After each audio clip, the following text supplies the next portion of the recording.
Thank you so much. Please come. Please come and join seats at the front. We are about to begin the session, which was supposed to be at 6:30, but as it is said, the audience make the shows powerful. We request all of you to kindly join us, all the people who are standing at pavilions. Please join us so that we can begin the session on time. Thank you so much.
Check, check.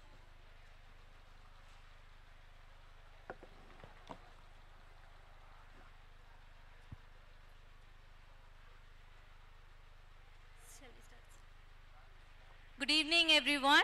Once again, welcome you all to the Shabdh Sansara stage at Ahmedabad International Book Festival. Today, we are honored to have Dr. E.V. Ramakrishnan, sir, with us. He's a bilingual writer, a distinguished poet, and a literary critic who have immensely contributed to the Indian and the global literature. Professor was recently honored with Kendra Sahitya Academy Award. Give him a great round of applause. On today's topic, Bhasha literature in a globalized world, the way ahead. I hope we are going to discuss a lot on it, on the translations and so much more on this topic. So the moderator of this session is the well-known Ms. Shraddha Ahuja Ramani ma'am, who is a bilingual writer, poet, and an educationist. Give them a big round of applause, and I invite you to the stage.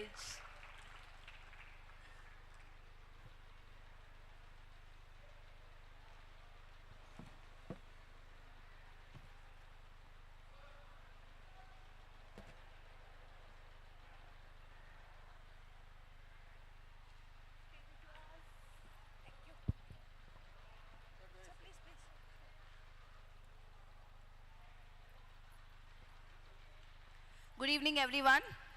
And when I say good evening, everyone, I think I'm audible to the person standing last at the stage. And all of you, please join us for this very interesting session, because there would be some serious discussions, there would be some fun, there would be a lot of poetry, because we are having very well-known poet with us, Sir E.V. Ramakrishnan, sir. And it is said that poetry is the essence of life. Poetry is the beauty which is lying within each one of us. Some of us can write, some of us can recite, and others just relish it. I believe all of us are going to relish it, and when we have the well-known poet in her house, we'll want to begin the session with the poetry. Sir, a very good evening and a warm welcome for this session. And I thank AIBF and NBT for arranging this session for us. I would request you to kindly recite a poetry so that we can begin the session. I would do that.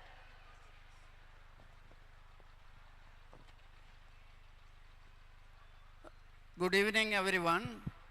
It's a great honor to be here at the venue of Ahmedabad International Book Festival. I have been part of Gujarat for more than 30 to 35 years. I retired from Central University of Gujarat a couple of years back, maybe 3-4 years back. But lots of my students are teachers, professors, principals, government servants in many parts of Gujarat. So it's a pleasure to be here. We welcome you, sir. We welcome you. Huge round of applause for sir, please. Thank you. I write poetry both in Malayalam and English. This is a poem which I wrote while I was in Surat. I will first read the poem. Mending shoes. You must have seen very normally a cobbler sitting under a tree repairing chappals or shoes. These are the kind of people we never really pay attention to. Perhaps poetry is one medium which can actually look at them differently as human beings. Mending shoes. The cobbler sits under the neem, mending shoes, humming to himself, unmindful of the day coming to a close. I watch his elegant hands weave in and out of my tattered shoes.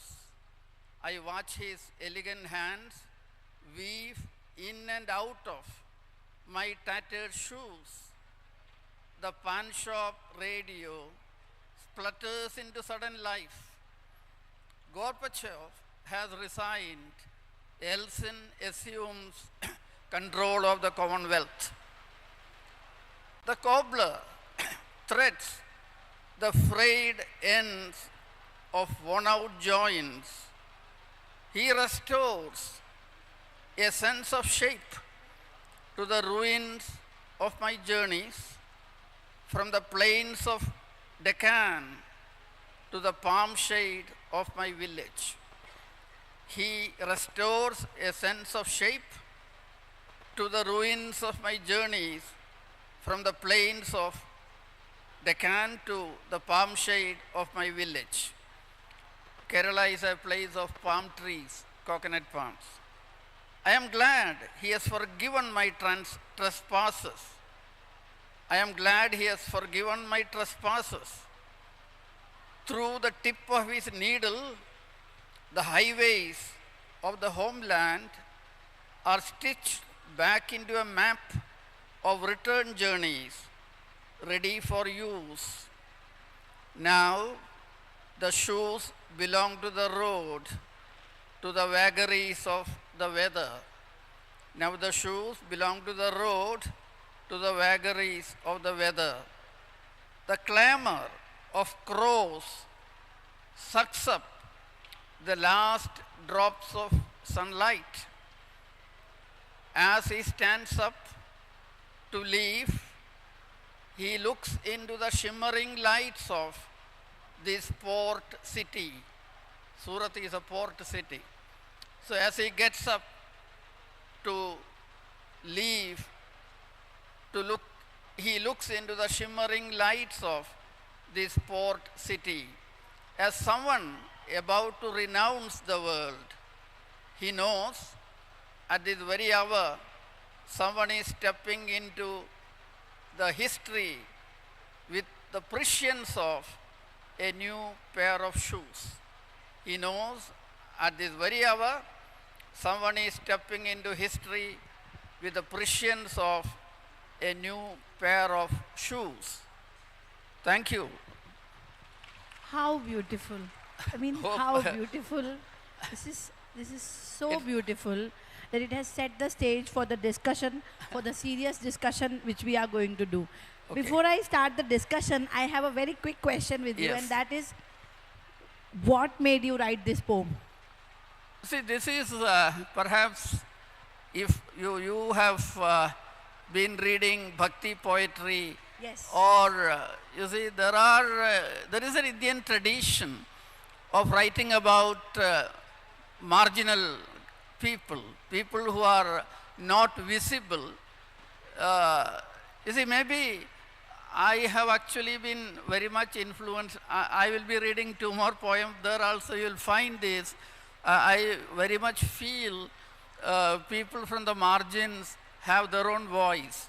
They look at the world with greater, what you call, equanimity, a kind of, you see, wisdom.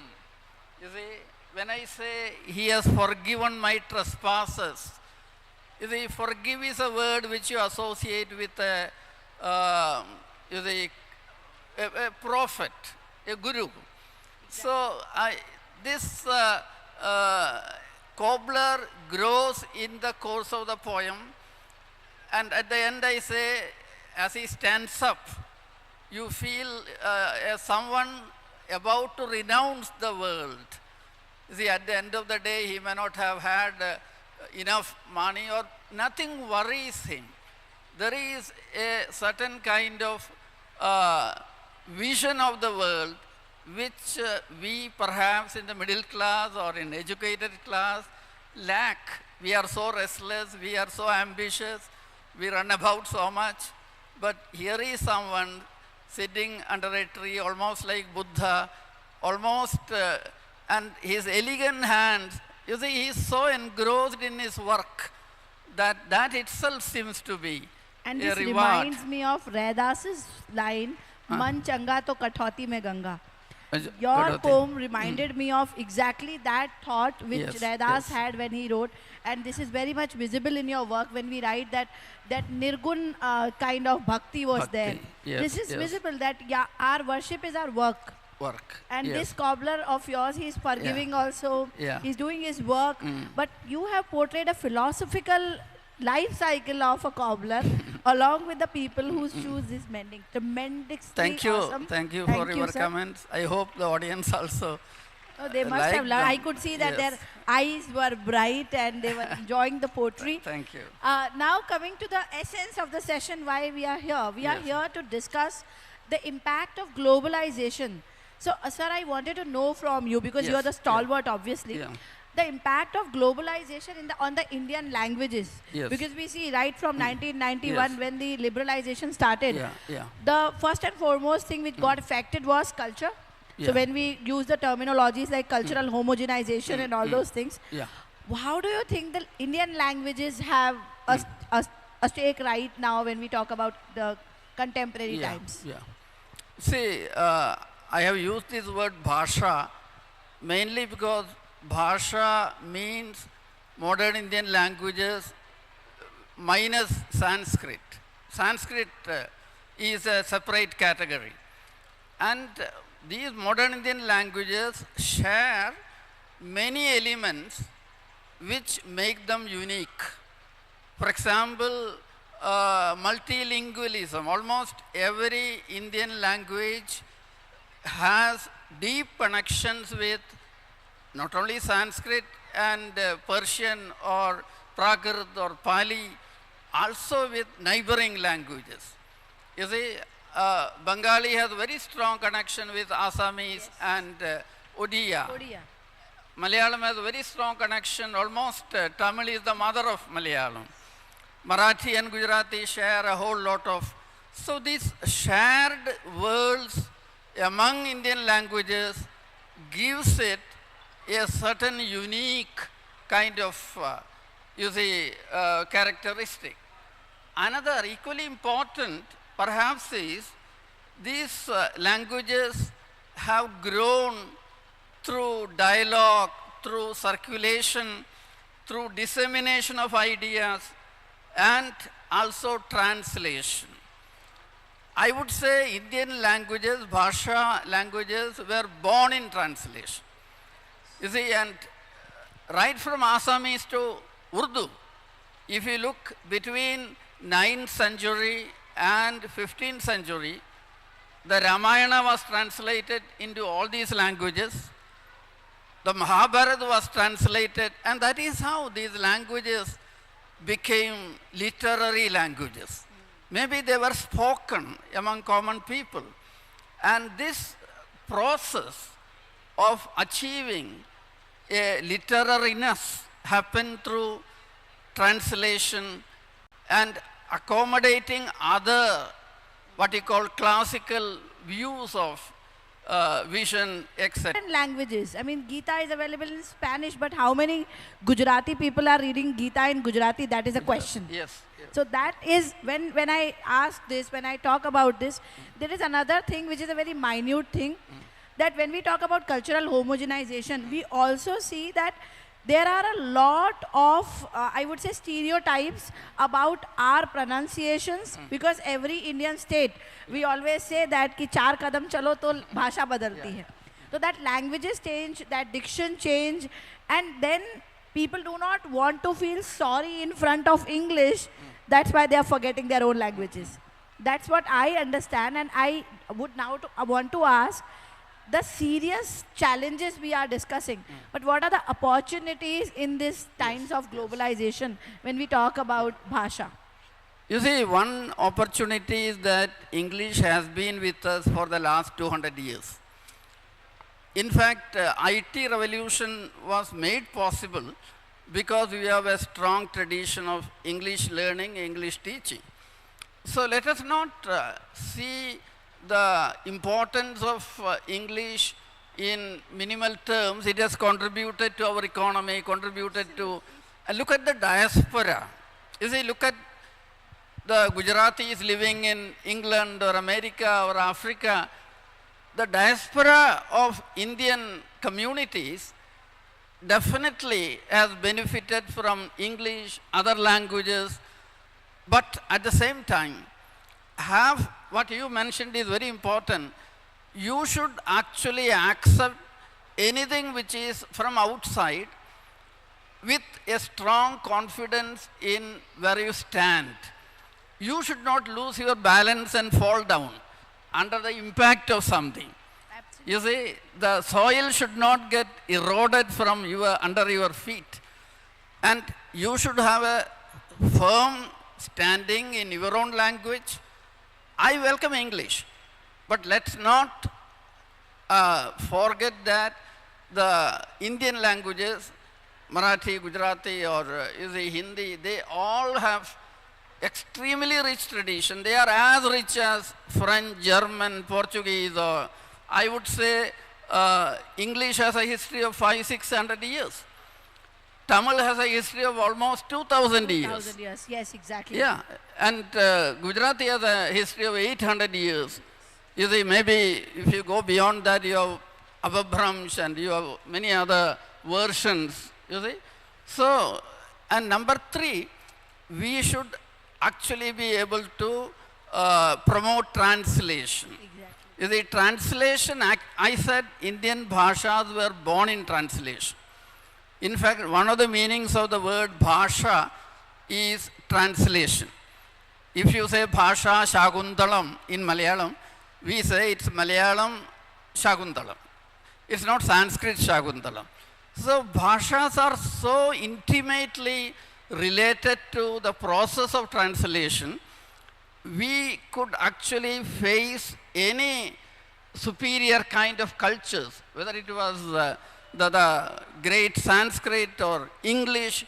Indian languages use translation as a way of confronting the superiority. And that's how, you see, look at the way Indian languages had novel, short story, you see, or autobiography, or travelogue, essay. You see, if you look at Saraswati Chandra, the great Gujarati novel, one of the classics of Indian languages. Are we able to promote the great classics of Indian languages in the context of globalization? This is a very important question. A minor language like Turkish has produced a Nobel laureate. You see, a minor in the sense they are much smaller than Indian languages. South Korea produced a Nobel laureate this year. Han Kang got Nobel Prize for her novel, you see, for 4 or 5 novels. And Orhan Pamuk from Turkey got Nobel Prize for, he has many novels. And with your permission, I will add, when I went to Turkey, when I went to Istanbul, when I went to a university called Boğaziçi University, I found they have a department of translation studies with 52 faculty members. Wow. Will you believe? One department, a huge department of translation studies with 50 plus teachers, professors, and there are about 500 students. And Turkish language translates throughout. You see, all European classics are there. I went to some bookshops in Istanbul. Half the books are translations. Turkish, you can read any major English writer, American writer, French writer in Turkish. And if you have the culture of, if you promote the culture of translation, then you can produce maybe literature of your own language, your own society. You see, they don't want imitations. I keep saying, an American reader will read a Gujarati novel to know about Gujarat. He is not trying to understand what Americans think. You see, we need not imitate anyone. It's our uniqueness that they are looking for. You see, this is true. A writer like Perumal Murugan, he is a Tamil writer. He writes about villages, life in the village. One novel about him is about a goat, Punachi. And another novel is Half a Woman. You see, that novel is about a ritual, which is caste and ritual and old societies. But they were all very well received in America. Perumal Murugan has become a very important global writer. Even now, I met him in Hyderabad. He says, wherever I go, I speak in Tamil. If they want, let them translate into French. You see, if a French author comes here, he will speak in French. Superb. And we will, you see, we will be ashamed of speaking in Hindi. English, in our own language. Hindi. We will be ashamed if our child speaks Hindi. वो अगर सुप्रभात बोल देगा तो हमें शर्म आ जाएगी. That is the problem, I believe. So that is what, I mean, so beautifully you put up this thing. Yes. I would like to know one more fact from you, and that is not a fact, that is irony, I would say. Why in India, writers, authors are not full-time authors, full-time professionals? What is the reason? You see, look at the condition of translation in India. You see, and this applies to authors in general. Translation takes a lot of hard work. It's as strenuous as writing an original book.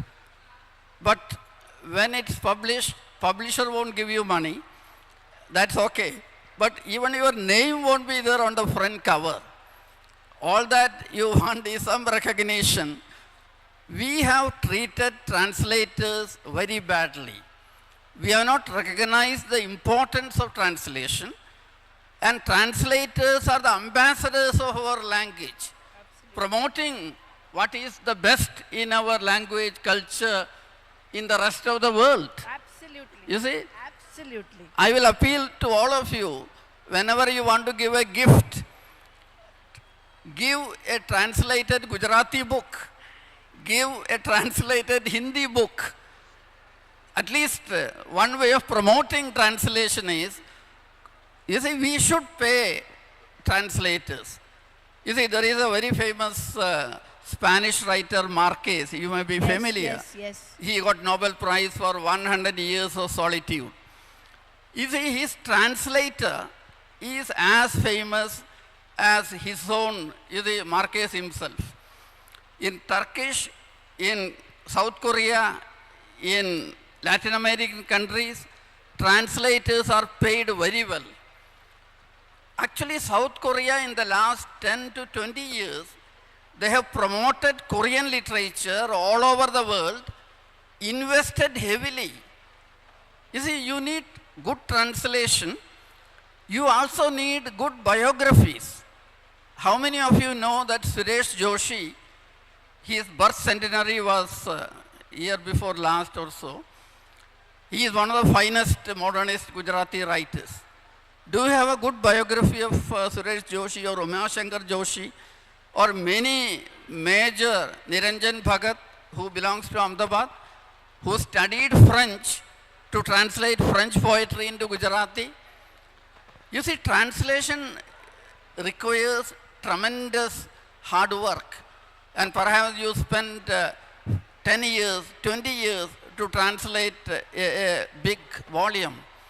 So the society should support such people, and society also should make available funds. Funds should be available to serious translators. And one last point, you see, translation studies are important.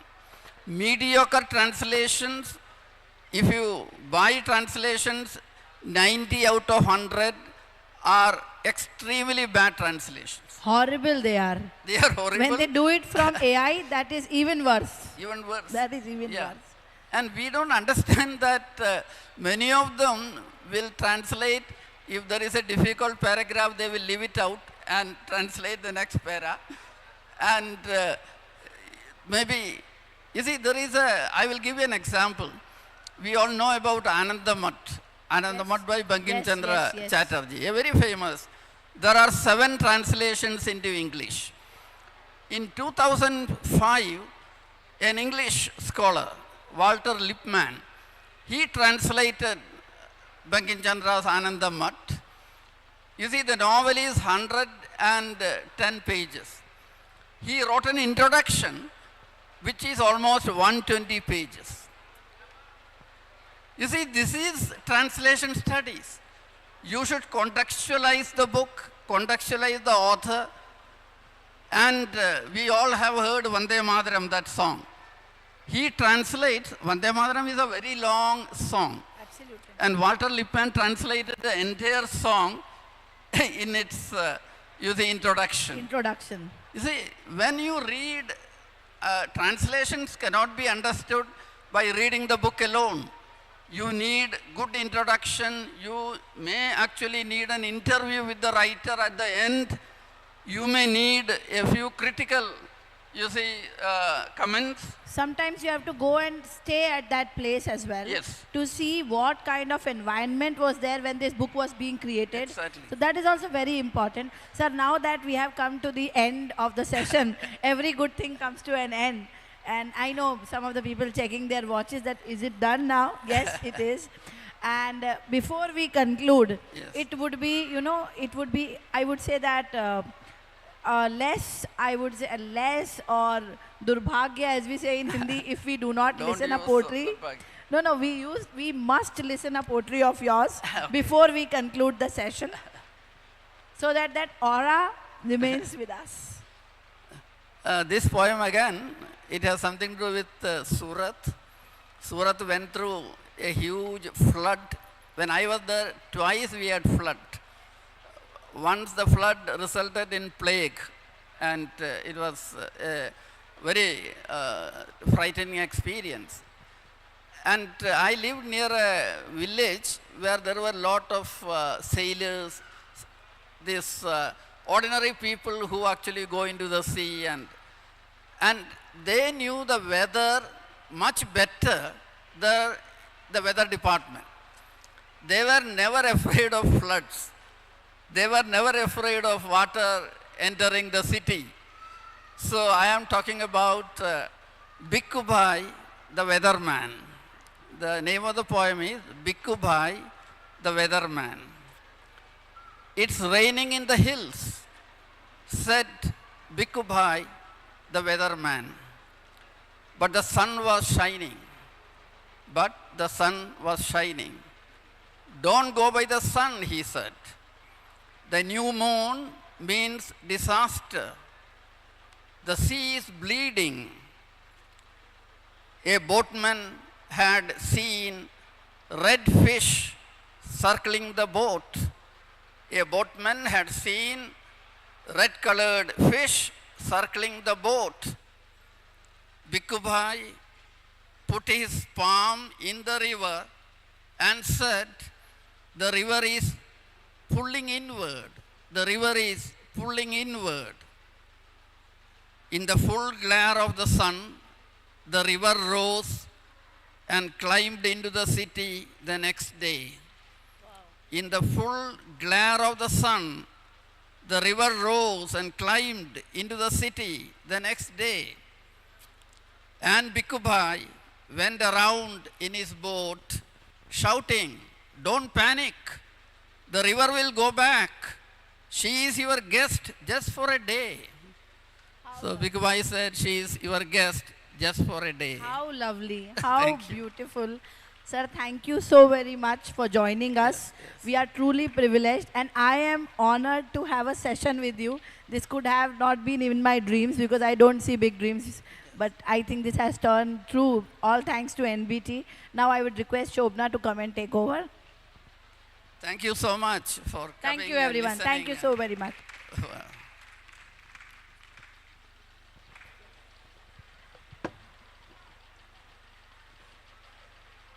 Thank you so. Check. Thank you so much, sir. It was a beautiful session, and I didn't want it to be ended. It was really engaging, and sure, sir, sure, we are making that happen. The one line in Tamil which comes to my mind after hearing the session is Yadu Mure Yavarum Kelir. Like the world is one, and like everybody is our relative. It translates. Thank you so much for telling about the importance of translation. Like awareing the lot of young people are here and they are well aware of it by today, I feel. Thank you so much. And I would like to welcome Mr. Amit Kumar of National Book Trust team to facilitate, sir.